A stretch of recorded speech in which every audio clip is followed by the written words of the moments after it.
know via email if you guys have any questions. Hello everybody, welcome to the lecture on Virginia Part 1.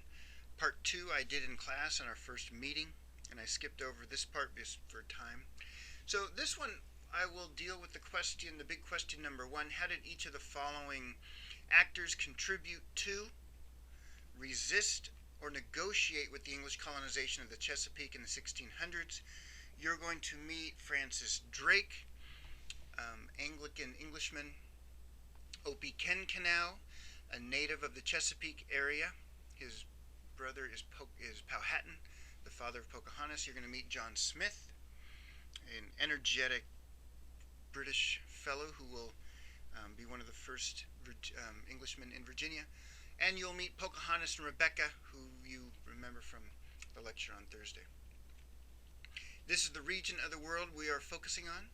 This big, huge Chesapeake estuary, rich in animal life and sea life.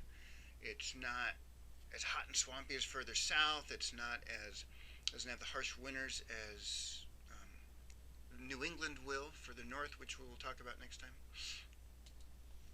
And here are some images of our actors. There's Sir Francis Drake, who will be knighted by Queen Elizabeth for his exploits in helping conquer the people of Virginia and to stick it to the Spanish. On the right, the tattooed Opie Kenkenau, John Smith, bottom right hand, and Pocahontas, later baptized as Rebecca, on the bottom left. So how did they contribute to the British colonization of Virginia? How did they resist the British colonization of Virginia? Or how did they negotiate with, find a somewhere for themselves inside this big radical remodifying of life in Virginia?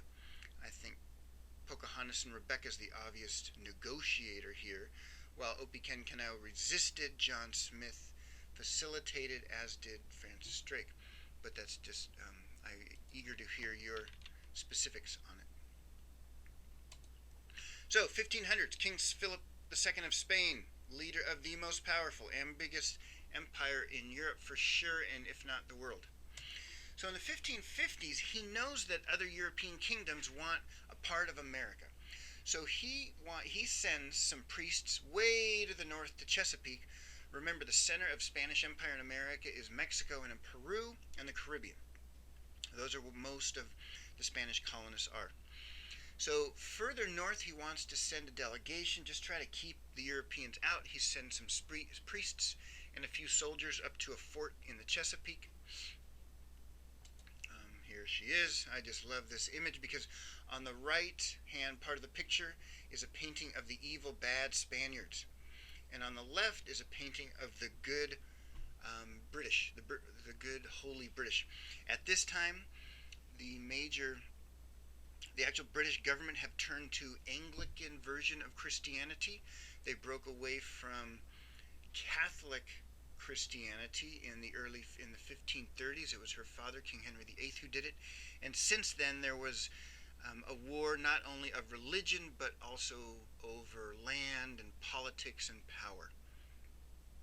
So, good England on the left, bad Spanish on the right.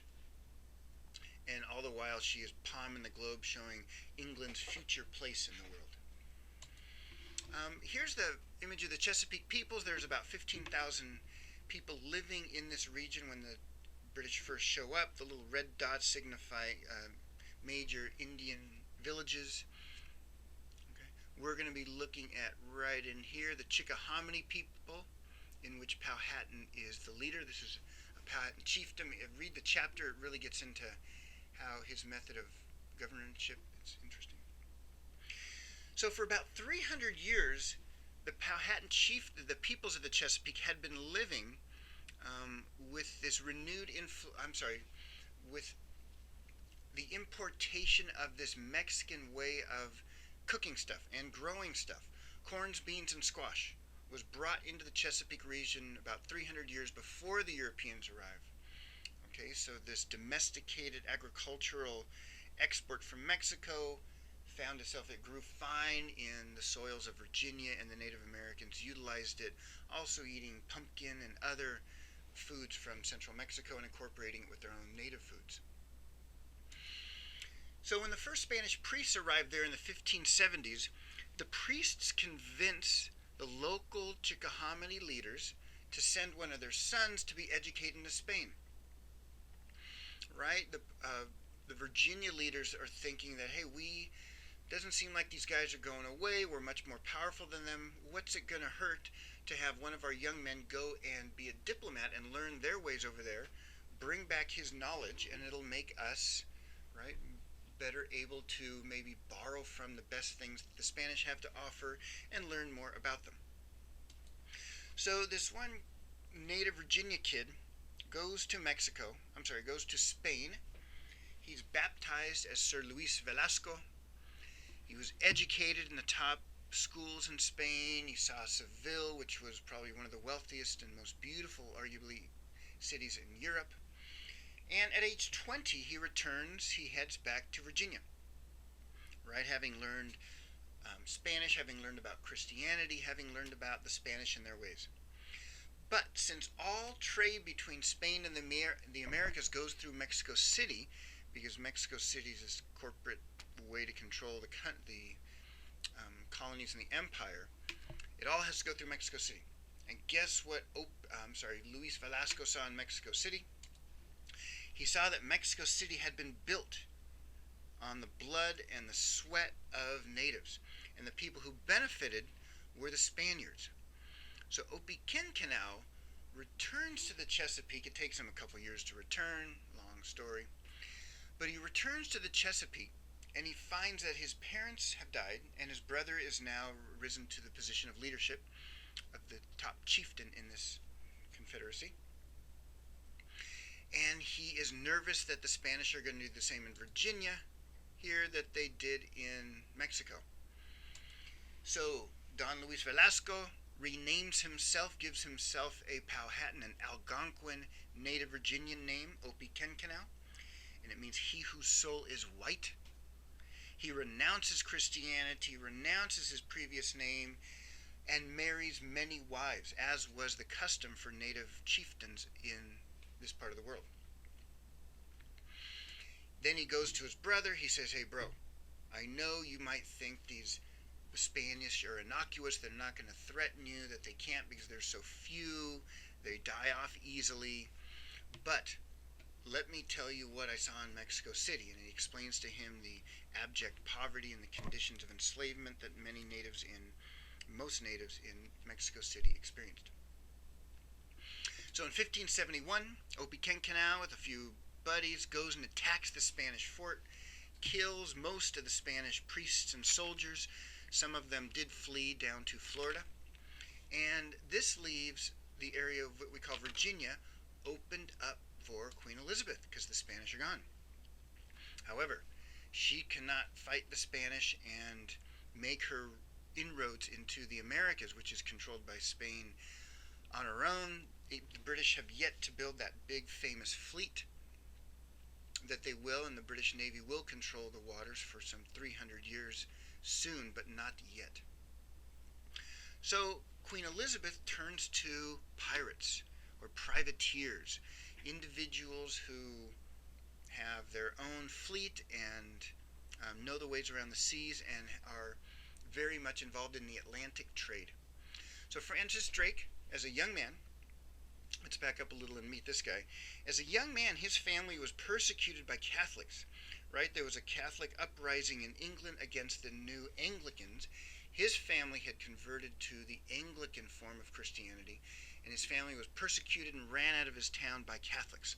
So he does not at all, he has a long history with Catholics, and he does not like them. So at age 13, he joins his relative John Hawkins, who was a slave trader. This is his coat of arms. And no, he did not deal in roses or in lions. Lion is the symbol of England, but he dealt with people. He was involved in shipping kidnapped people from Africa into the Americas, and he made a lot of money. The only thing worth more than selling people was gold at this time. So what for Francis Drake and John Hawkins did is they would go out and steal slaves and ivory and gold and whatever was on the Portuguese ships, because the Portuguese were the first big African slave traders and traders in all things African. So these pirates, Drake and Hawkins, would go and steal whatever, go and pirate these Portuguese ships, sell the goods in the Caribbean, whether it was people, or ivory, and then return to England with the money. The pirates would split the money with the Queen of England. Thereby, it would be seen as a win-win for both England, who's sticking it to the Spanish, and for the pirates, who are enriching themselves. One African chief said to his European buyer, "You have three things we want: powder, musket, and shot. And we have three things you want: men, women, and children." It just points to just the unimaginable brutality and breadth of the African slave trade. So, with Queen Elizabeth starting to get more confident using these pirates as her proto-navy, she orders her Sir Francis Drake, who now is going to go into the Caribbean with 40 ships, right, with a lot of the help of Queen Elizabeth, with 2,000 soldiers, and she orders all Spanish settlements that Drake finds destroyed.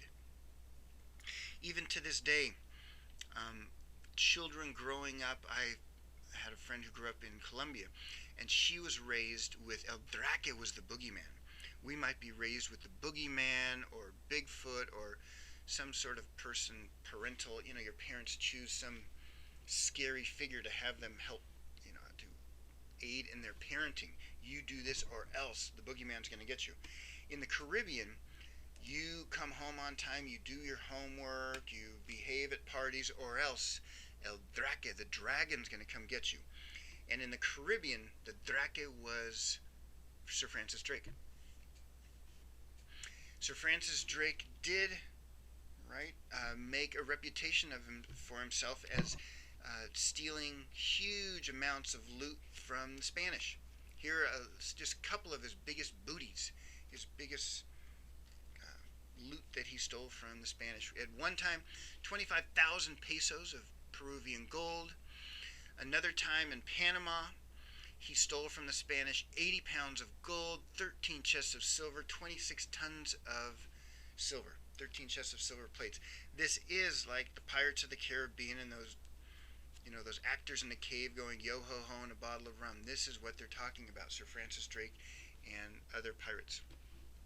But not only did he steal stuff from the Spanish, Drake and other pirates of this era torched towns, raped women, burned Catholic churches, hung priests. They weren't just after it for the booty, for the money. They were also mired in this British, in this England, in this European, mind you, civil war. Remember, Europe's wars of religion raised. This will be the first time I believe I bring them up, but I got to talk about them because they shaped how not only our founding fathers wanted our nation to move forward, but how colonial America shaped itself. Remember, Drake was an Anglican Christian versus Catholic Christians. This is an example of the religious divisions that divided Europe in the 1550s. In 1500, most of Western Europe would be one. They would be Catholic. It would all be light green. Okay? But by the 1550s, first England breaks off, creates the Anglican Church. Then this Catholic reformer in Germany, in Wittenberg, named Martin Luther, his followers break off and create a thing later called Lutheranism.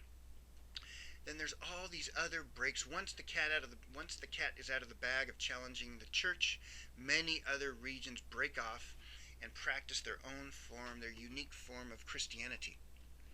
And this isn't, oh, kumbaya, let's all just hold hands and celebrate our diversity. This causes major religious wars in Europe. So what's going on in the Middle East today between Sunni and Shia so far pales in comparison to what Christians did to each other during Europe's religious wars. And again, this just wasn't over the interpretation of biblical tracts. It was over power and land. Okay, that was intertwined with the worldview. Germany, where the religious wars raged the most, a third Germans were killed during these wars. It was Protestants versus Catholics, and Protestants just means anybody who isn't Catholic. Any Christian who isn't Catholic is a Protestant. Whether you're talking Mormons, Lutherans, Presbyterians, Anglicans, those all follow under the rubric of Catholic. And both these religions were persecuting Jews at this time in this increased religious tension. So this explains why Drake, when he goes out and steals from the Spanish gold and silver, he also destroys Christian churches, Catholic churches in the Americas. The first Christian church in the Americas, Santa Maria, was destroyed by Drake, and here you have him. Here you see soldiers taking out the icons of the Catholic Church and burning them. Christian on Christian violence. Here's an image of, and this just went both ways. In Europe it was raging. That's why it's no wonder it also raged in the Americas. Here's an image of Protestants massacring Catholics in Holland. Right? In Holland it would be Calvinists sweeping through a Catholic town. Calvinists are the same religion that Puritans practice in New England. So Protestants are here seen massacring Catholics in Holland. On the bottom right-hand part of the picture you see an example of what Protestants considered Catholic heresy. They're playing games. Perhaps it was on a Sunday, and they're not allowed to play games on a Sunday. Right? So this was seen as sinful.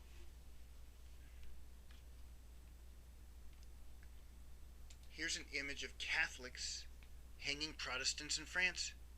So the religious wars, violence went both ways. And the Protestants here in France would be the Huguenots, or that's just the French word for their version of Calvinists. So here's you see the priest going up in the tree and blessing these Protestants before they die. So what does this have to do with Virginia? Well, the Spanish, in trying to fight off Drake and other pirates, they were forced to spend huge amounts on defense. For example, they built this fort in Cartagena, Colombia, right on the Caribbean coast.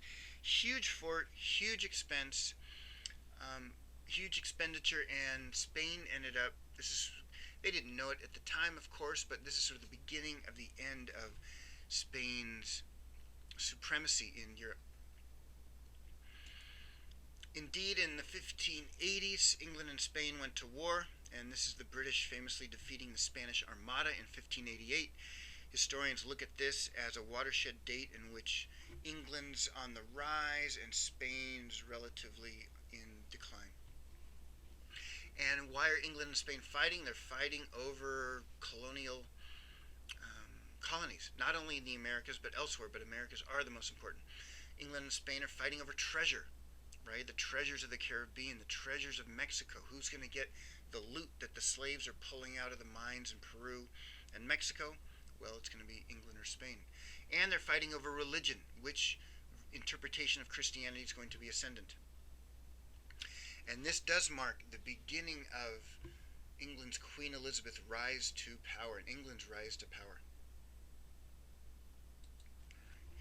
And by the 1700s, no longer is it just Spain who has thoughts of colonizing the America, and actually actions of colonizing America. You have France, up in New France, what is today Canada. You have English settlements not only in Virginia, but later in New England and in what's today New York. Okay, this concludes Early Virginia Lecture Part 1. Let me know via email if you guys have any questions.